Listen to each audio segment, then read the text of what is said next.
watching our coverage of the Paris Motorshow 2012 right here on Overdrive. One of the most anticipated launches in Paris was Jaguar's F-Type sports car. Here's Bert with his thoughts on the F-Type and the rest of the Paris Motorshow.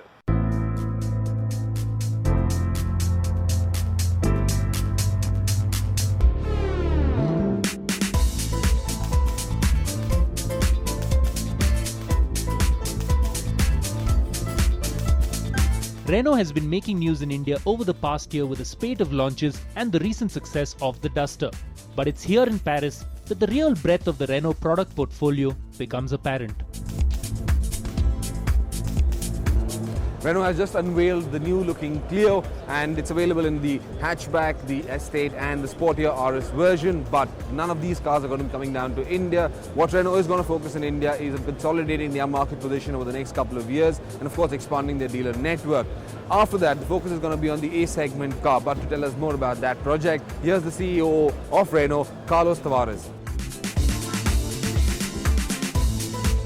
Currently, we have more than 60 dealers, and by the end of this calendar year in 2012, we'll be very close to 100 dealers, possibly in between 90 and 100. So the development plan of the network is being implemented properly. The products have been launched, and now we have a nice problem to have for an automotive executive, which is to produce as many cars as the ones that the customers want.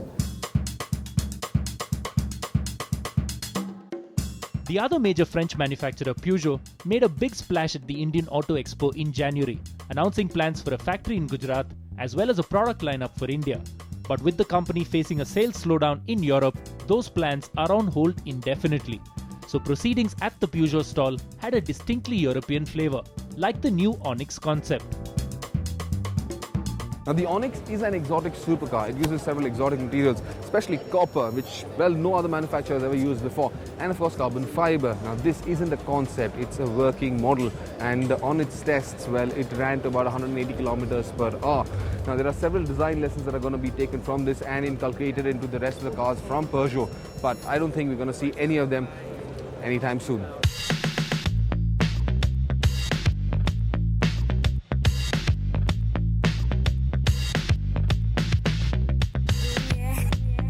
Now here is an absolute first from BMW. This is the Active Tourer. It's a whole new platform and allows BMW to enter a segment that they've never ever been present in, and that has been largely dominated by Mercedes, the B-Class especially. This Active Tourer, well, it's the start of an MPV. That's the first body shape that we're seeing here.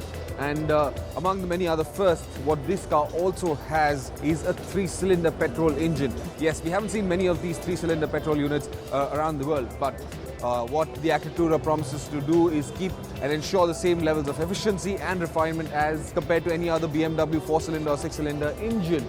Now BMW claims that this car is still a concept, but looking at it, you really wouldn't think so, because several elements on this car are close to production ready. The 3-cylinder petrol engine is complemented by an electric motor, and well, efficiency should be brilliant, as well as of course the refinement. And if you take a look at the interiors, well, those are also close to production ready. It's got some funky, innovative stuff inside there, but that looks more conceptual than reality. And there it comes around.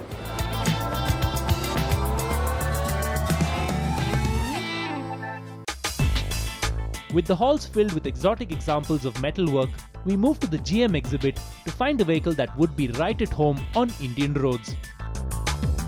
This is the Chevrolet Trax, and I think it makes a compelling case for itself to be launched in India by Chevrolet, positioned under the Captiva.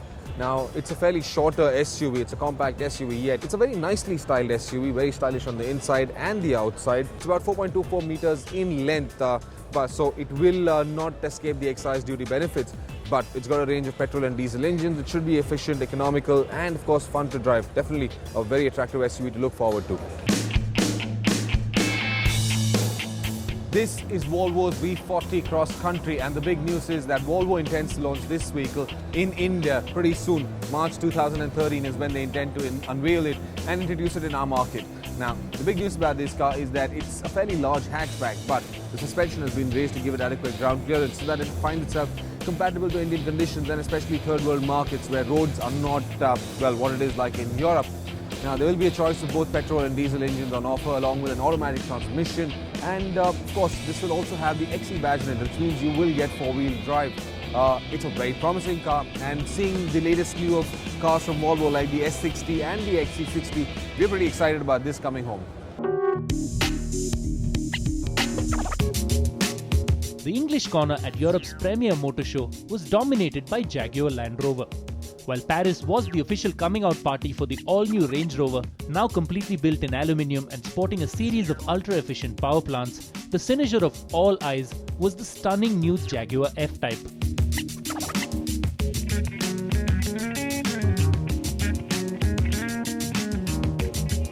Yet another showstopper is Jaguar's sensational new F-Type. It's been recently unveiled to the world. It's a front-engine, rear-wheel drive sports car designed by Ian Callum and his team of designers. Now, the two choices of engines available for this car, there's a V8 and there's a V6. And well, this car, fantastic power and torque figures, is going to be coming to our market pretty soon as well. Another British manufacturer that made waves in Paris was McLaren, with the boffins from Woking following up the well-received MP412C with the totally mental P1 design concept. The successor to the Gordon Murray-designed McLaren F1, the new P1 hypercar promises a power-to-weight ratio of 600 brake horsepower per ton, but when it does hit the road, only 500 lucky buyers can hope to get their hands on it.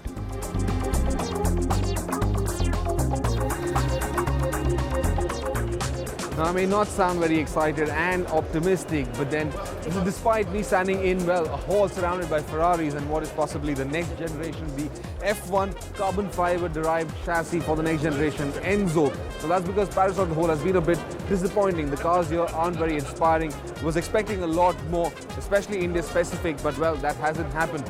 Let's hope the next show, the next motor show that happens, well, comes along, does have something more for India.